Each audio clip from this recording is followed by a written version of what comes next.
Hello and welcome to Getting to Good Enough, a podcast to help you overcome perfectionism so you can do more of what you love. I'm Shannon Wilkinson. I'm a life coach in Portland, Oregon, and I'm a recovering perfectionist who's getting better at good enough. And I'm Janine Adams, a certified professional organizer in St. Louis, Missouri, and I'm lucky enough to be naturally good at good enough. And today we are talking about letting go. Hey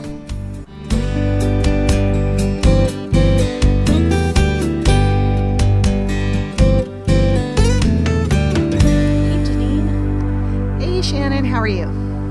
I'm good. How are you doing? I'm doing well. We didn't talk last week and I missed you. I know, I missed you too. It felt like a long time.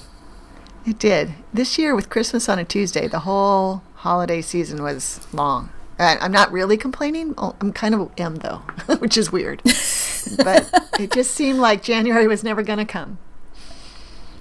And now here it is. Here it is. But of course, when everyone is listening, we're a few weeks into January. Right. By the time you hear this, Christmas will seem like it was 3 months ago. Right. When it was 3 weeks ago. Right. But, you know, this is a good time to talk about letting go. Mm-hmm.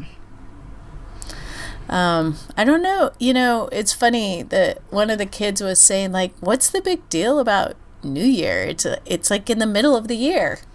You know, clearly This is a kid in school. Right. And I thought it was sort of interesting, like how... you know, it really is sort of an artificial thing, but January feels like a great time to let go of things and think about what you want to bring into your life. Yeah, I agree. I'm just going to interject that in Australia, the school year starts in January. So my family lives there, and so the start of the year is the start of the school year, which has a lot of symmetry to it. That's very nice. When I heard about that, I thought, wow, that's kind of nice. Yeah, that is nice. Yeah. Oh, right, because this is like the height of their summer, right? Right, yeah. So schools, their Christmas vacation is their summer vacation. Oh, interesting. Mm-hmm. Yeah, anyway, I agree that January is a great time to think about new things and new beginnings and letting go. And I know I've had the itch for the last couple of weeks to declutter and so forth. Not that I've done it as much as I've thought about doing it, but I have thought a lot about doing it, which is funny because I think I help other people do it 12 months a year, but something about this holiday season that made me want to do it myself in my house. Well, you did do a little closet curation.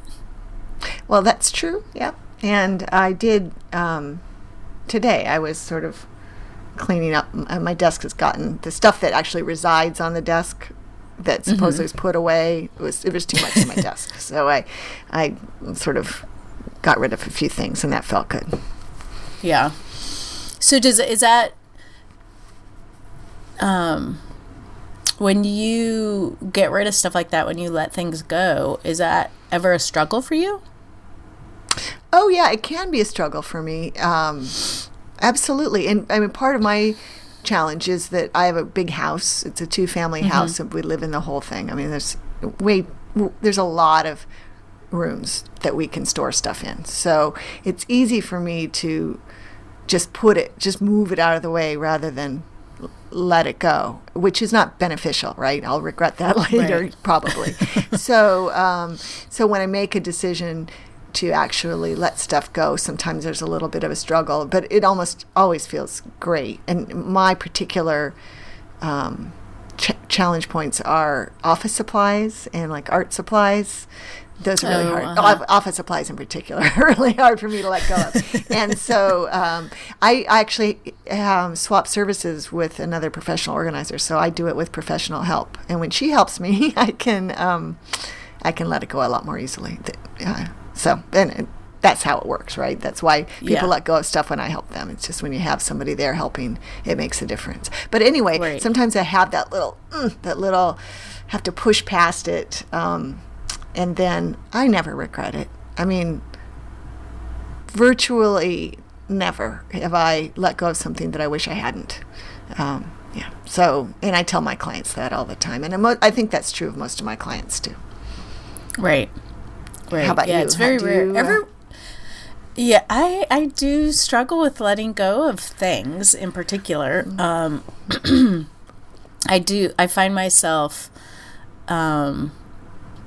wanting to hold on to things, and we talked about that quite a bit in the closet episode of like you said, that the sort of the plus minus of having space is that it allows you to hold on to stuff, but then it still can become a problem.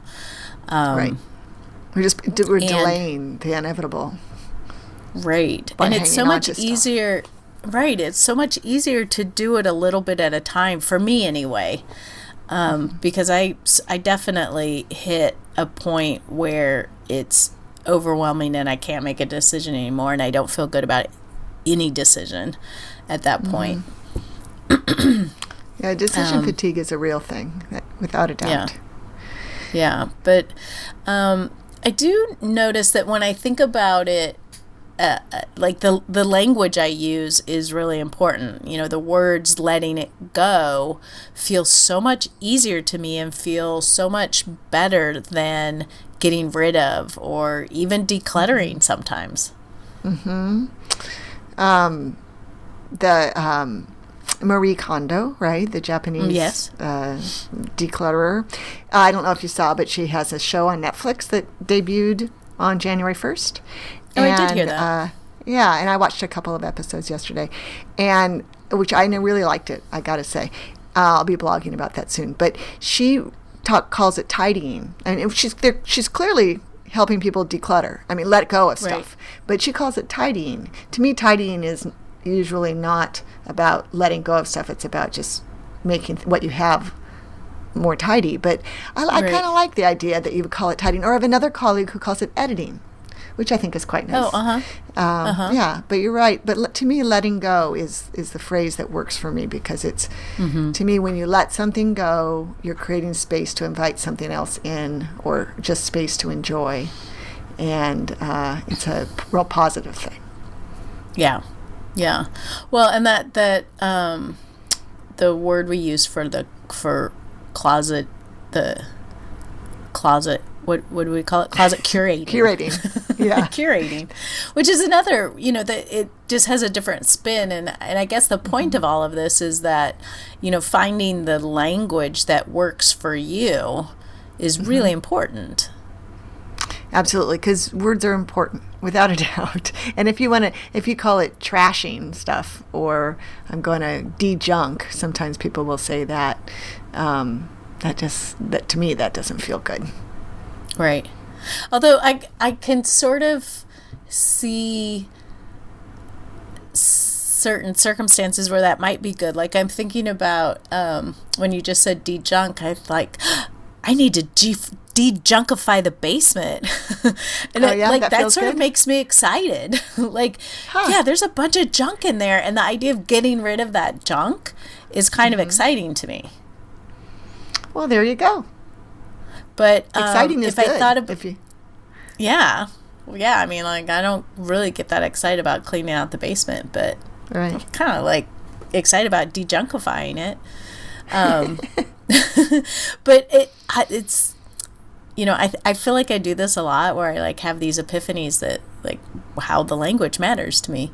And it's oh my God, I totally want to de-junkify the basement, but I don't want to let go of stuff in the basement.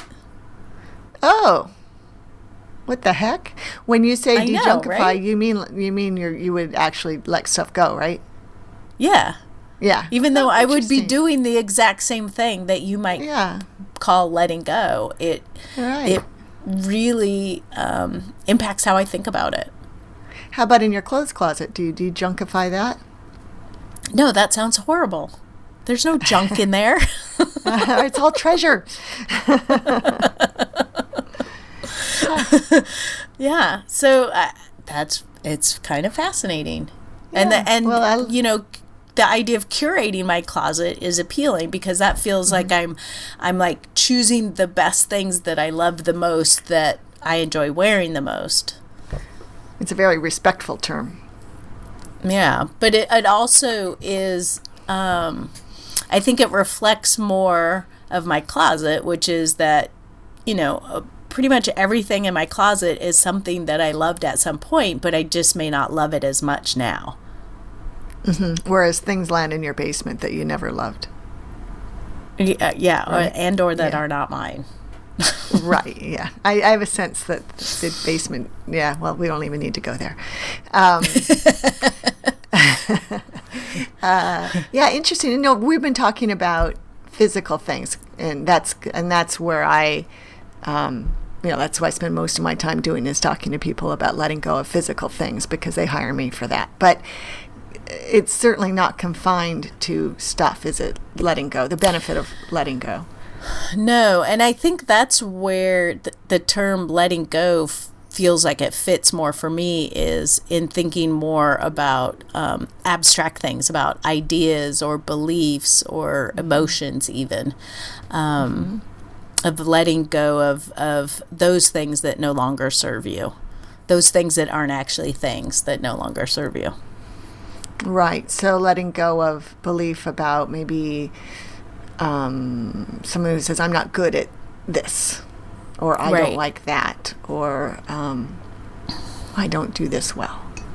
Yeah, or, I'm the type of person that needs XYZ or whatever. But to let go of those beliefs. Like I believed for a very long time that I was not a runner. And I let go of that belief and tried it out and ran a lot. Turns out you're a runner. Yeah. Turns out I'm a runner. Yeah. But those, I think that sort of those mental and emotional ideas and thoughts and beliefs,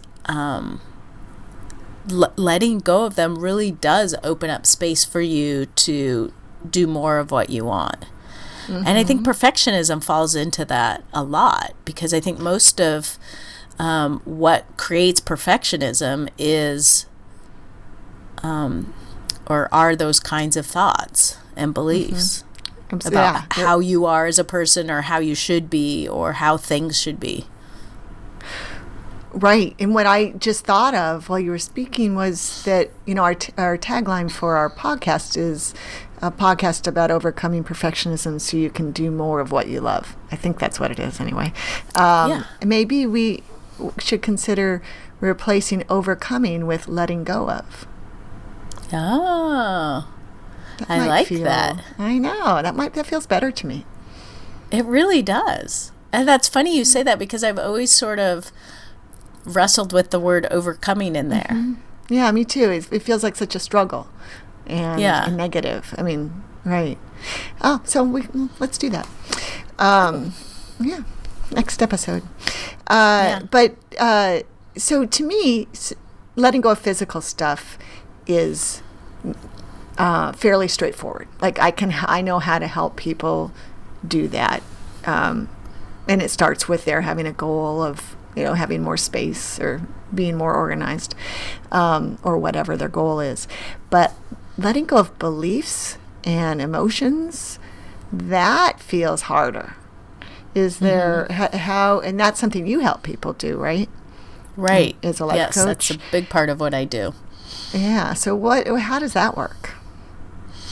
Well, it helps when you recognize that these thoughts or beliefs are not truths, even though they feel like truth.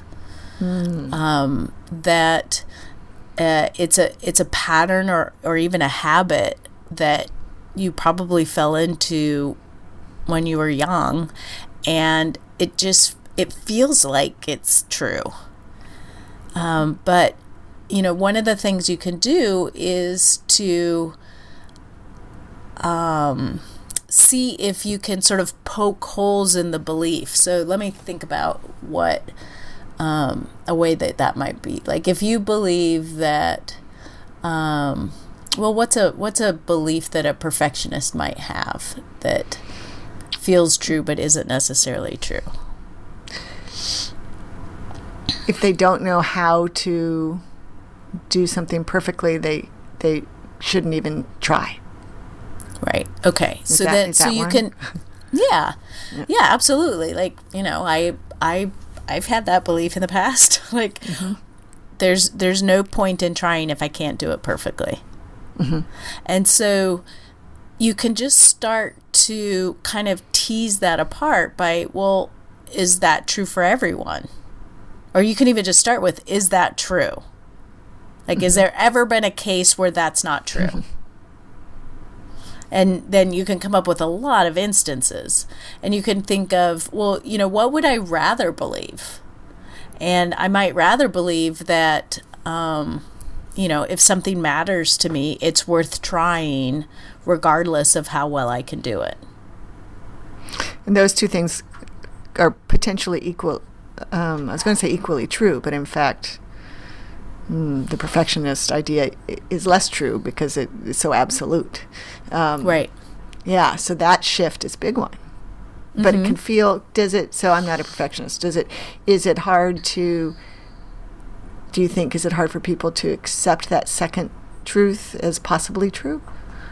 Or when they just put their rational mind to it, they can accept it? And that's the thing, is that it's really like breaking a habit. And so it helps if you put into place all of the things that we've talked about throughout the episodes of how to put a good habit into place, and reminding yourself and doing things that support you in maintaining that good habit. And the good habit is believing that, believing this new belief that you want to have. And so, when you notice that you're having the belief like, I can't do it perfectly, why bother? You're like, well, that's not necessarily true. What's one little thing I could do in that direction? Like, okay, so if we go with the belief that I'm not a runner, and actually, even though this isn't what I was consciously doing, the way I went about becoming a runner, and I'm doing big finger quotes around that, is very much this. I just started having this idea that, I wonder if I could run, and it started to seem sort of appealing to me, but there was this, this sort of big booming voice in my head, like, you're not a runner, you can't run, you brag about not being a runner. And I'm like, well, maybe I could try. And I started running. I had a gym membership, and I was there when there was no one else in the cardio room, and I got on a treadmill and I started walking. And I remember like sort of furtively looking around me to make sure no one was looking, and turning up the speed and running for a couple of minutes. You didn't want anybody to see you being an imposter. Right. Somebody who pretends they're a runner. Right. Wow. Or, somehow run wrong. Like, I don't even know what that would be, but for whatever. me it would be that's running off the treadmill. Like, that's what falling. I would see happening. Yeah. But then I remember like, well, maybe I can try running outside.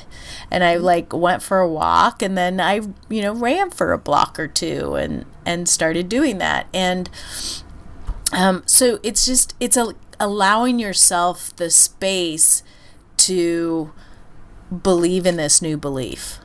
Mm-hmm. Do people typically want to change a belief, let go of a belief in service of some goal? I mean, is it usually working towards something? Well, usually that's when the incompatible beliefs come to light. And oftentimes people don't recognize that they have these beliefs that are incompatible until they, decide that they have this idea that they want to do something. And it may happen so fast that they don't even realize, you have this idea like, oh, I wonder if I could do this. And then you have the belief like, well, no, of course, because you can't do it perfectly. Like that happens so close together that you may not even realize it. But it's usually when there's some sort of goal or something that you want to achieve that beliefs will come up to the surface. And it's when they come to the surface that you can then do something about them. Mm-hmm. And one of the first things to do is to, try to turn that belief around. What would you rather believe? And so, you sort of pick apart the old belief to give yourself exposure to how it's not actually true, and as you start to formulate the new belief that you want to hold. And when I'm working with someone, it's there are processes that we can go through, but that's generally how someone can do that on their own. So it sounds like the first step is becoming aware of the belief that isn't serving you. You have to be aware of it before you can let it go. Right. Interesting. Yeah. And I can see how hugely beneficial that is. I mean, I've worked with you a lot over the years, and I'm confident you've done that for me, although I can't remember a specific instance. But it's like magic. I think working with you is like magic as far as I'm concerned. But I think that just, as a first step, thinking about what beliefs you or one or I might be holding that don't serve me is that's big, and that's a great thing to think about in the new year, I think. Yeah, absolutely. Yeah. Because the thing about beliefs is that they feel so true to us. Mm-hmm. They don't even feel like beliefs; they feel like truth. Right, exactly. Yeah. And so, but just becoming aware of it and labeling it as a belief changes it. Mm-hmm. Right. And so the more that you sort of disrupt that habitual pattern of holding that belief as truth, the less you believe it. The less power it holds over you, and the easier it is for you to let it go. Right. Interesting. And I love thinking about that for our listeners, in terms of perfectionism, of the beliefs that surround perfectionism, and how that's all they are. It's beliefs that can be let go of. Right. Well, and I'm thinking about it. We've talked about this over a number of episodes, but one of the big shifts I've had in perfectionism is about cleanliness in the kitchen. Mm-hmm. And that was something that I had to sort of more consciously pay attention to, and sort of dismantle that sort of the whole belief system I had about how clean the kitchen should be versus what became more important to me, which was good relationship with my family, and how as I would feel that belief about how the kitchen should be cleaned come up, I would remind myself of what was really important to me, which was the good relationship with my family. And so that's how that got shifted over time. Mm-hmm. It was a process. Right. And I was just thinking about a belief that I think that I harbor, which is that because I'm a professional organizer, if anybody comes to my home, they have a right to expect to see it, beautifully organized at all times. When in reality, that takes a lot of effort on my part to create that illusion. So for example, I'm having a friend over tomorrow who's never been here, who is a magazine writer. So she's coming over to interview me about something, and although I think it's just background, I don't think I'm being quoted or anything, but I'm like, oh man, I got to get this place whipped into shape, especially the first floor where my office is. But really, I don't, because she likes me no matter what, and she's not here to judge my my home. And I have a home that has its own charms, even when it's messy or not perfect. Well, and we've talked about this many times that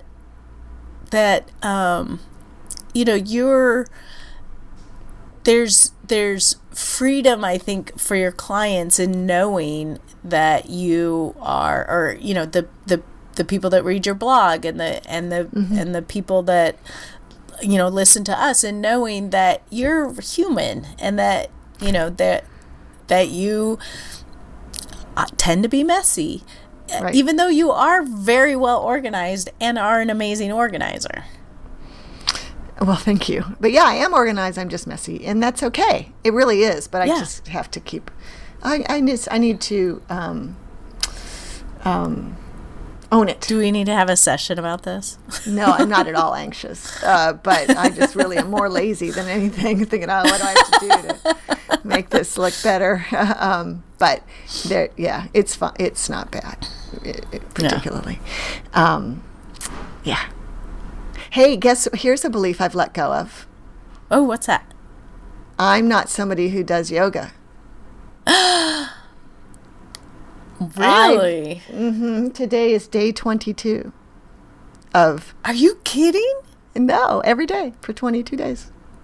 Oh my God, that's so awesome. Isn't that exciting? Yeah, yoga with Adrienne. You know Yoga with Adrienne? I do. Yeah, she's wonderful. Yeah. I love her. And so I've done it every day for 22 days, and I'm actually enjoying it. Really? Yes. Isn't that crazy? Like the first week or two, it was like, oh God, how long is this workout? Or not a workout. How long is this session? Oh, good, it's only 15 minutes. And oh no, it's 30 minutes. But the last couple of days, it was 30 minutes, and I actually enjoyed all 30 minutes, and I didn't check during this session to see when it was going to be over. Wow. So that's progress. Yeah.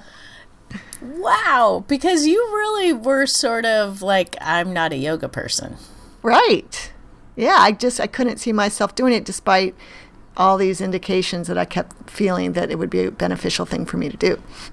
Yeah. So I blogged about it a couple of weeks ago. I could put a link to the blog on it, but about what my barriers were to doing it.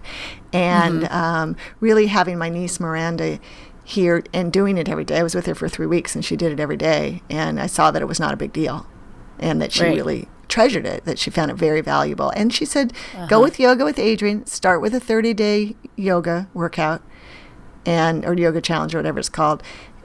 That's all I needed. I needed to be told what to do and how to start. And I love that it's a 30-day thing where I don't know what's going to come up next day, but I don't have to make a choice. I just do tomorrow I'll do day 23. And when it's over in a week, she has like 4 other 30-day challenges. Yay. And so I can just keep doing it. Well, that's awesome. Yeah, thanks. That's really great. I'm really very happy about it. So you were part of that too, because one of the inspirations was when we were talking about your morning routine and how you building yoga into that. And again, it was just something you do, something that benefited you. It wasn't a big deal. Wasn't like you or Miranda were out bragging about it like I am right now. But but I think, I'm really grateful. Oh, that's great.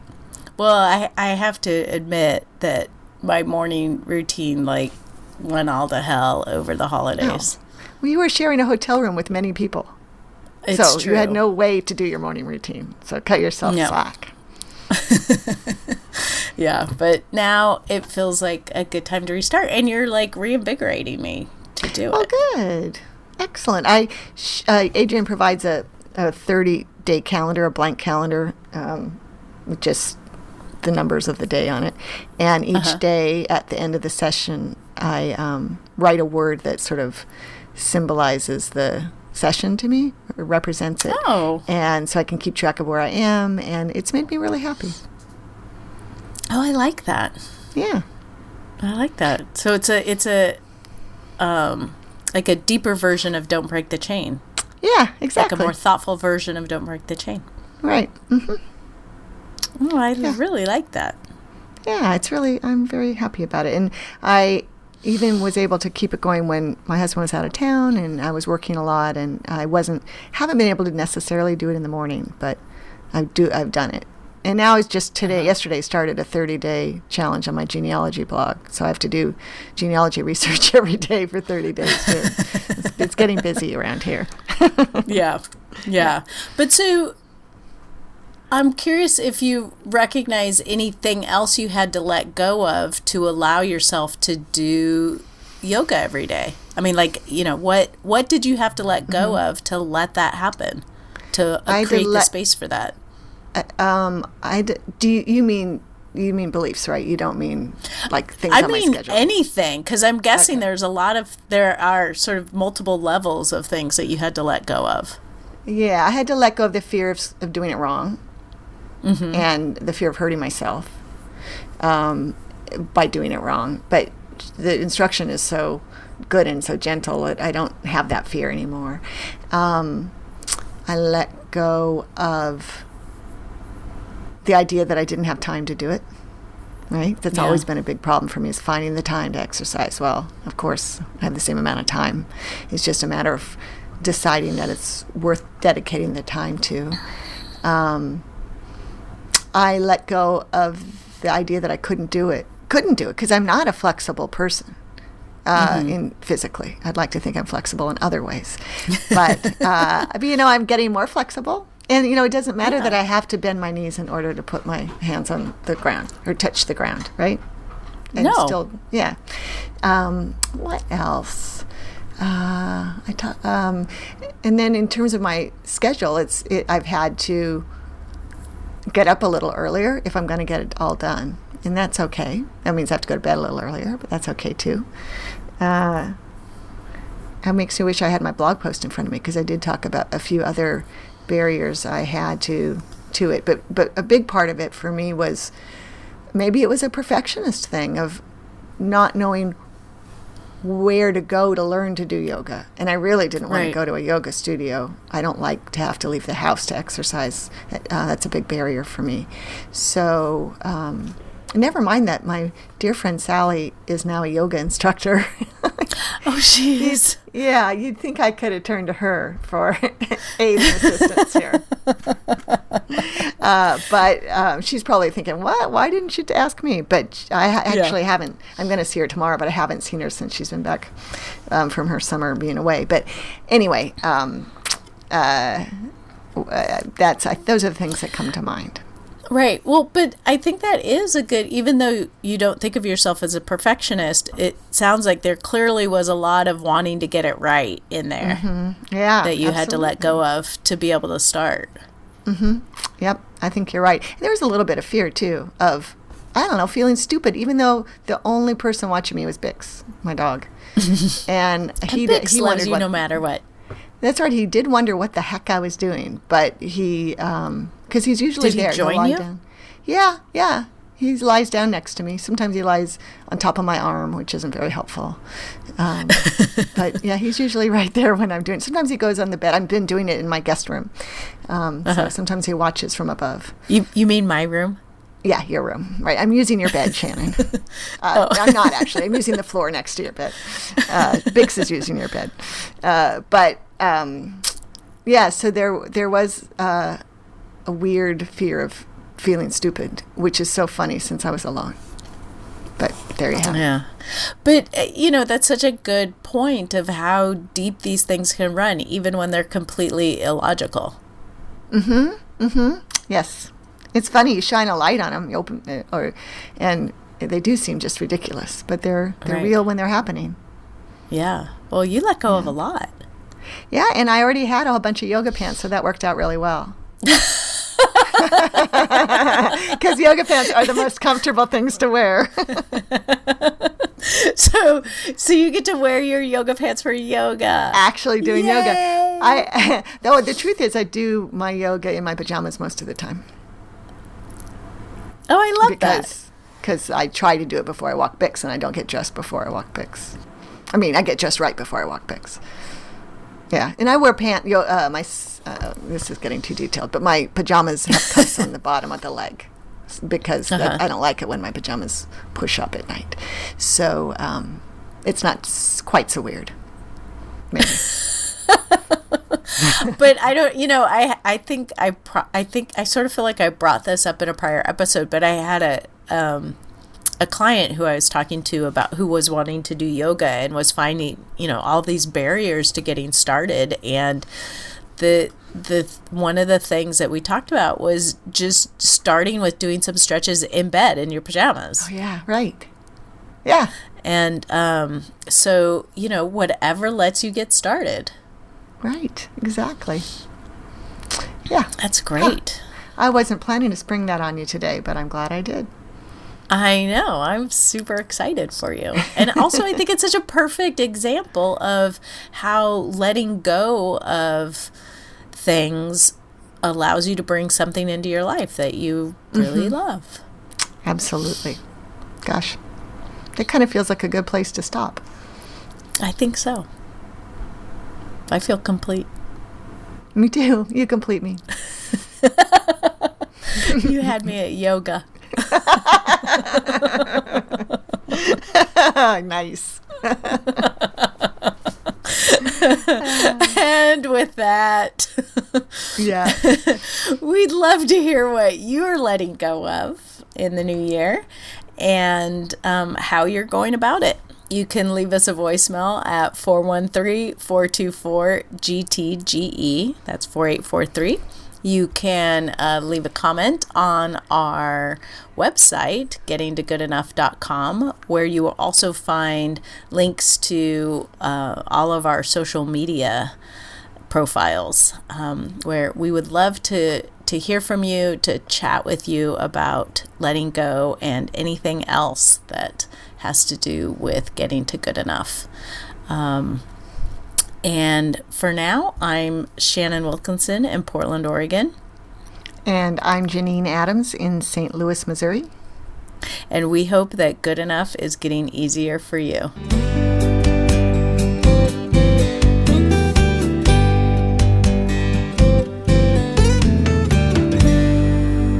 I love the image of you doing yoga in your pajamas. Thanks. I'm glad no one else is watching besides Bix.